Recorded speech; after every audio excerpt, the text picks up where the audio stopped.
Olá, meu amigo, olá, minha amiga. Estamos de volta aqui com mais um Professor Zé Negue Entrevista na página do Lei em Campo, não é? Hoje, gente, nós vamos falar de um assunto bem interessante. Pelo menos eu acho que quando me foi proposta a pauta, foi sensacional. Nós estamos recebendo o advogado, vamos ver se eu acerto, Ricardo Glazenapp. Certinho, perfeito. Olha aí, viu? Treinei 3 dias. O Ricardo, ele vai falar, sabe o quê? Sobre crédito de carbono e como isso pode se vincular aos clubes no Brasil. Então, em primeiro lugar, agradeço, né? Nós estamos gravando numa segunda-feira de manhã, então que é o dia que está todo mundo ele deixa seus afazeres para falar com todos nós. Muito obrigado, viu, Ricardo Glazenapp. Vamos ficar só no Ricardo? Sim. Que morder língua logo na segunda-feira vai ser chato. Obrigado por você ter vindo aqui, meu amigo. Eu que agradeço o convite, é um prazer estar aqui com vocês. E esse tema crédito de carbono é um tema muito recente, que a gente começa a observar que ele se comunica com diversas áreas, né? Primeiramente, o crédito de carbono, que é uma grande dúvida do que vem a ser, ele é um título, né? Ele é um documento certificado de forma internacional que demonstra quanto que uma propriedade rural produz de oxigênio.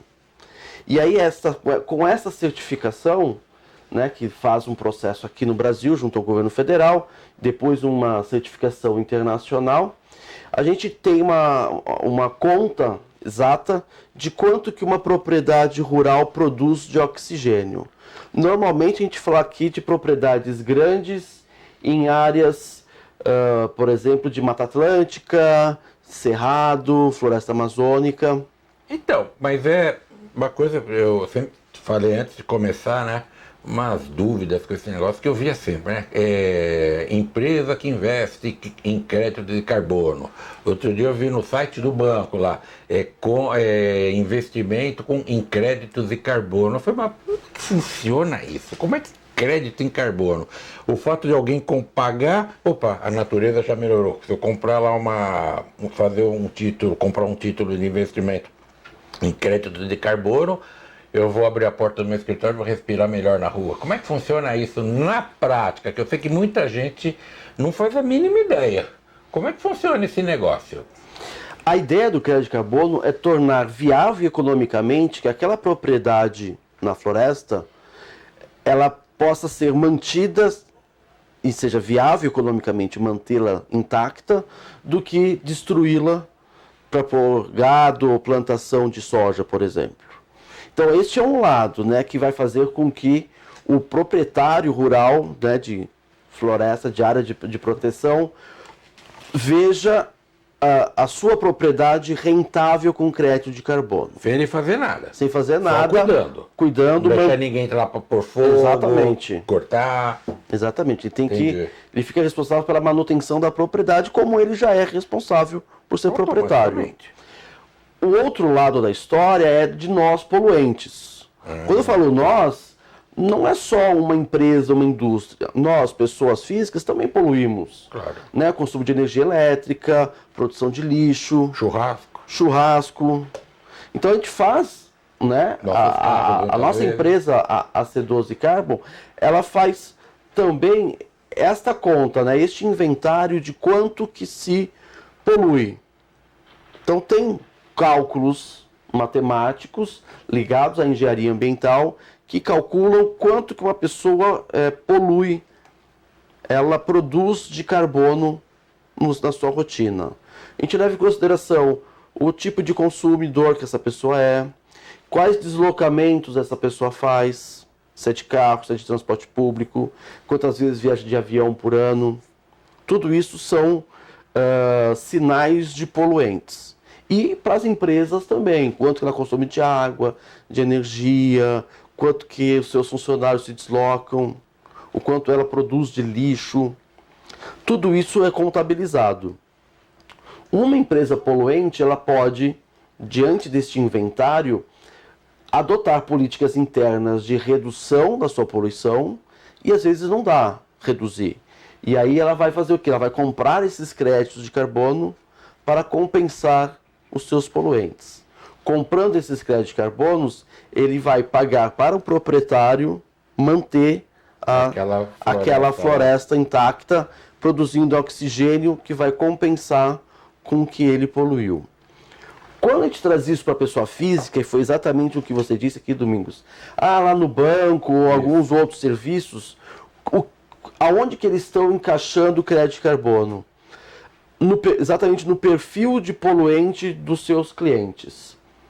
Então, quando você vai fazer um investimento, eles mapeiam, fazem lá um formulário, os clientes respondem, e aí eles conseguem calcular quanto que aquele cliente polui por ano. E aí o investimento que ele faz, parte desse investimento vai ser destinado à compensação em crédito de carbono. Então a pessoa compensa a sua poluição. O país que mais tem floresta é o Brasil, né? Sim. Então isso aqui está sendo um grande negócio. Sim. O Brasil está muito mais do lado de produtor do crédito do que do consumidor. Então hoje os maiores produtores de crédito de carbono são Brasil, Colômbia, Indonésia, na África, alguns países que também já estão se organizando nesse sentido. E dos poluidores, União Europeia e Estados Unidos, que são os grandes compradores dos créditos. Porque é o tal negócio, né? De uma forma bem simplista. Eu preciso desmatar aqui porque eu preciso sobreviver. Outro fala, não faça isso. Eu desmatei tudo aqui e agora o planeta está com problemas por conta disso. Exatamente, nós vamos compensar. Eu te dou um dinheiro para você não fazer a burrada que eu fiz. Exatamente. É mais ou menos isso? Mais ou menos isso. Olha só. Bom, mas é bem interessante mesmo. É um grande negócio, né? É um grande negócio quando a gente começa a olhar para as propriedades aqui no Brasil. Certo. E aí a ideia da conversa é exatamente o quê? Fazer uma aproximação desta nova realidade, que eu nem digo mais futuro, que isso já é realidade, com o futebol, principalmente o futebol, né, com os clubes esportivos. Né? A gente observa no futebol, por exemplo, vários clubes grandes com dificuldades financeiras, virando SAF. Alguns clubes grandes não querem ou não podem, por conta do seu regramento interno, virar SAF. E aí a gente observa o quê? Uma grande oportunidade de financiamento. Então esses clubes querendo, eles podem muito bem comprar uma propriedade grande, e aí a gente vê que o custo dessa propriedade não é tão grande para um clube. E tem muitas propriedades à venda, você acha? Tem. Ou não está vendendo, se aparecer alguém lá, o sujeito vende? Porque... Não, tem à venda, a gente tem várias conversas nesse sentido, não só com empresas brasileiras querendo comprar, os proprietários também querem vender porque não ficam na dependência de certificação, de esperar.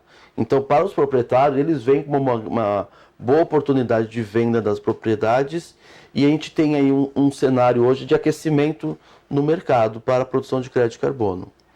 Então, que interessante. Então, vamos pensar o seguinte, um clube porque o clube deve estar pensando, ou quem está assistindo aqui, que é advogado de clube, enfim, trabalha em algum clube, mas vai ganhar dinheiro como? Vai comprar uma propriedade? Fala em termos de números isso. Bom, de números, uma propriedade de 30 mil hectares, por exemplo, na região norte, ela vai produzir mais ou menos 140 créditos, em média, de crédito de carbono por hectare. Tá. Então a gente tem aí uns... Eu fiz a conta. Pode fazer. Eu tenho aqui a colinha... Como bom advogado, não dá para guardar isso de cabeça.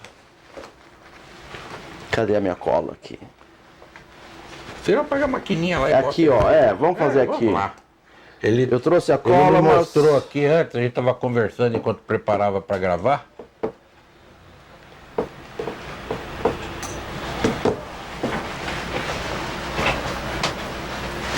Ó, tá aqui, ó.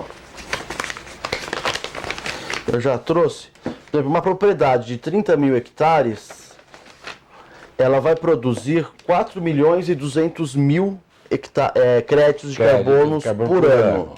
Na média, no mercado internacional, a gente vê na prática esses créditos sendo vendidos a $12 para o proprietário. Aqui é bom a gente fazer uma ressalva. Na União Europeia, na verdade na Europa, a gente tem a Bolsa de Londres que faz a cotação do crédito de carbono. Só que isso é cotação, não é o que realmente pagam. Então, se a gente entrar na Bolsa de Valores de Londres hoje, a gente vai encontrar lá 70 euros, 65 euros cada crédito. Mas é muito mais informal do que a realidade. A realidade é maior ou menor? A realidade é menor, mas ainda assim... Boa. Cada crédito chega para o proprietário em 12 dólares. Então a gente está falando de 4 milhões e 200 mil créditos a 12 dólares, o que dá 50 milhões e 400 mil dólares. Vezes 5 reais cada dólar mais ou menos hoje, está falando de aproximadamente 252 milhões de reais. Lembrando, esses projetos de produção de crédito de carbono são projetos de duração de 30 anos. Isso é uma determinação internacional. Então a gente está falando aqui de 252 milhões em um ano. Então a gente tem aí 30 anos. Então, a ideia dessa conversa é exatamente verificar o quê? Que existe uma possibilidade dos clubes se autofinanciarem por meio deste mercado de crédito de carbono. Bem interessante. Você sabe que o Corinthians fez um negócio infinitamente menor, né? Mas lá no ano 2010, 2012, tinha, para cada gol que o Corinthians fazia, se plantava 10 árvores, alguma coisa assim. Você vê uma coisinha boba, né? Sim. E aí, esse é um negócio que dá uma rentabilidade enorme. E dá para fazer junto a isso, um outro trabalho junto aos sócios torcedores. Que aí ele consegue fazer aquela conta que o banco faz para o seu cliente de compensação, dá para fazer com o sócio torcedor. Ou seja, parte do sócio torcedor ser destinado para...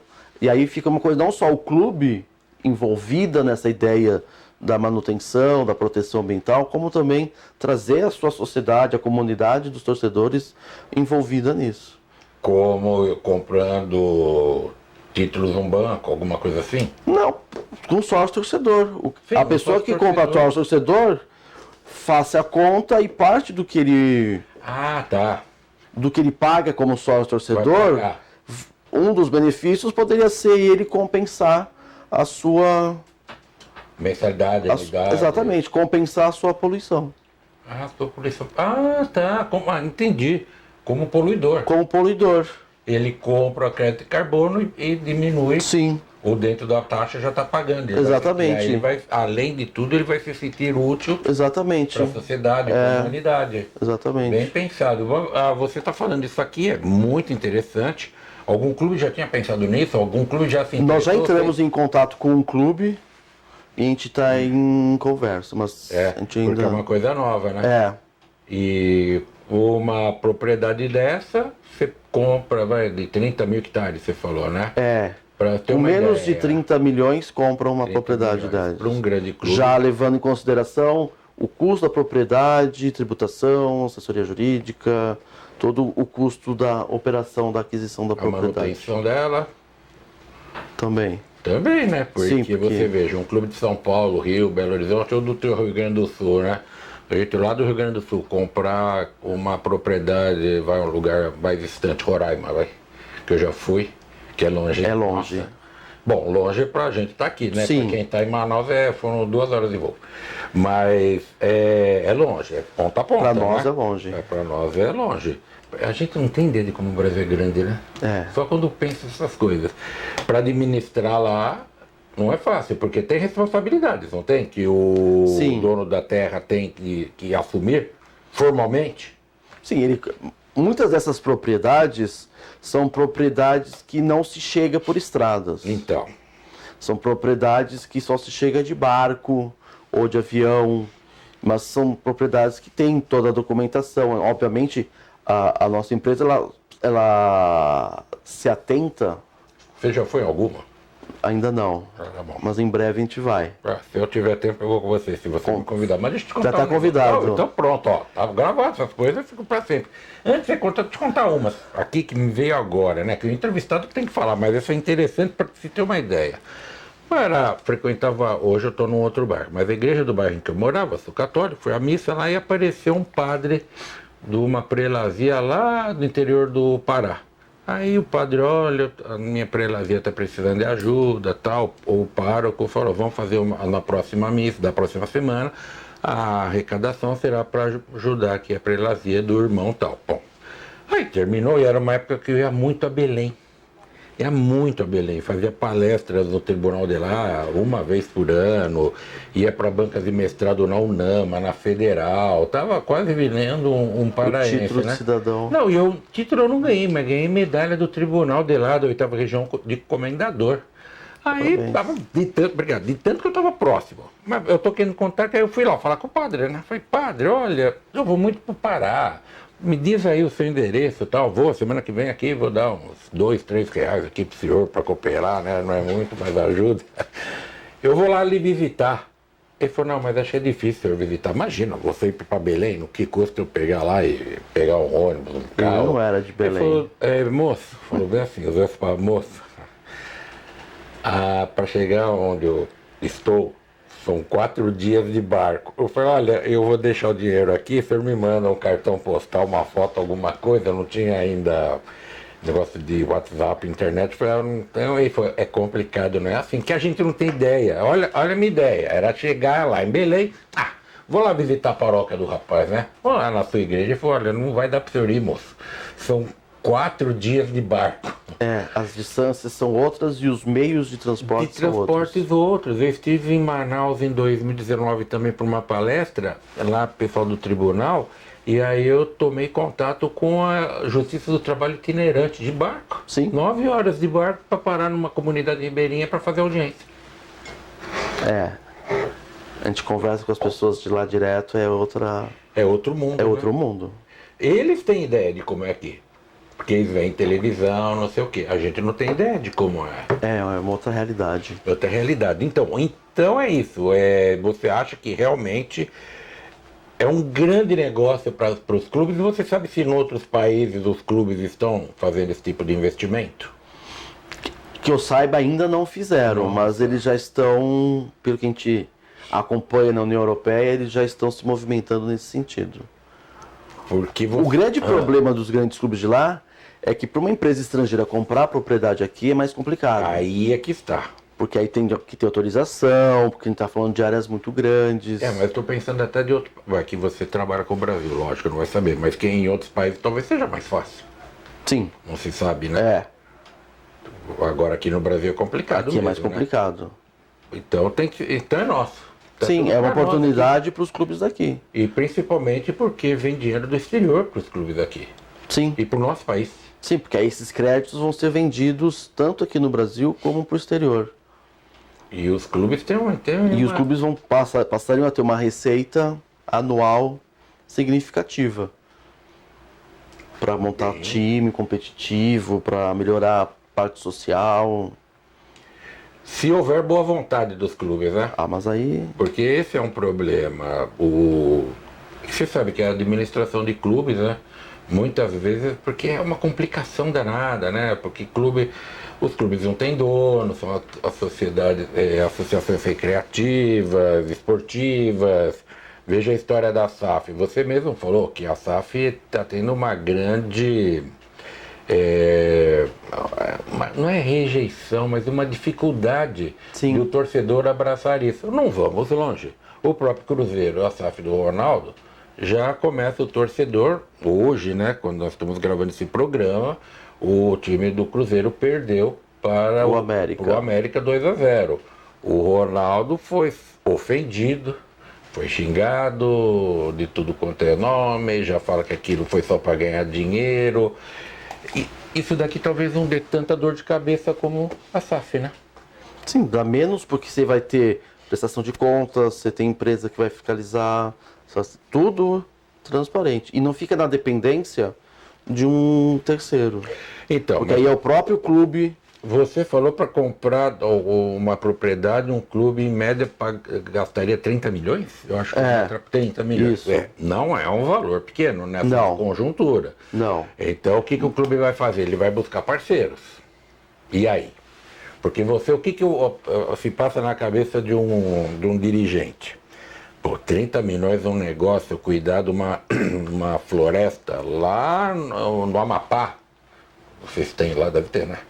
Não, mais Amazonas, Pará, Mato Grosso. Por que eu fui pegando? É que eu estou querendo fazer, não vou dizer média, mas um carinho com esses locais do país. Sim. Você sabe que eu só não conheço Amapá, Acre e Roraima, né? No país do resto.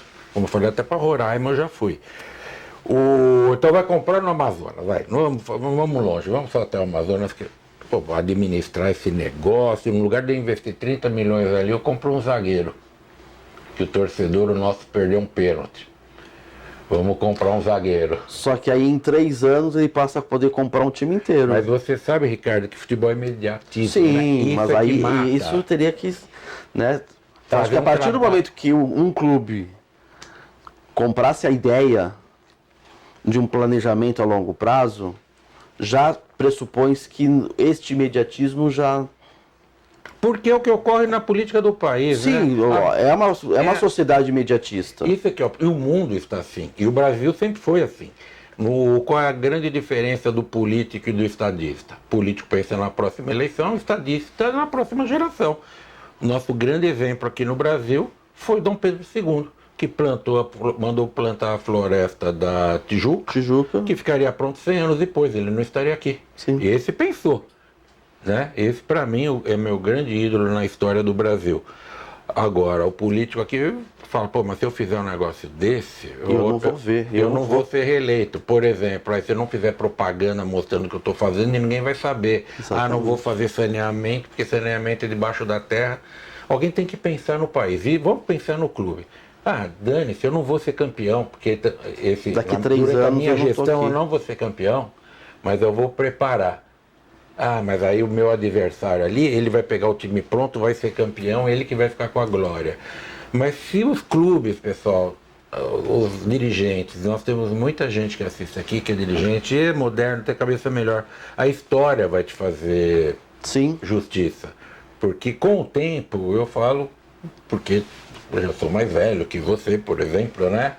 E eu vejo isso, com o tempo a coisa passa e fala, pô, o que aquele cara fez, se ele não tivesse feito aquilo, não teria dado nisso aqui. A gente já vê isso em alguns clubes, assim, já vê, né? Olhando, tipo, a mudança do clube começou na gestão anterior. E há um certo reconhecimento já. Quando é da mesma ala política. Às vezes não.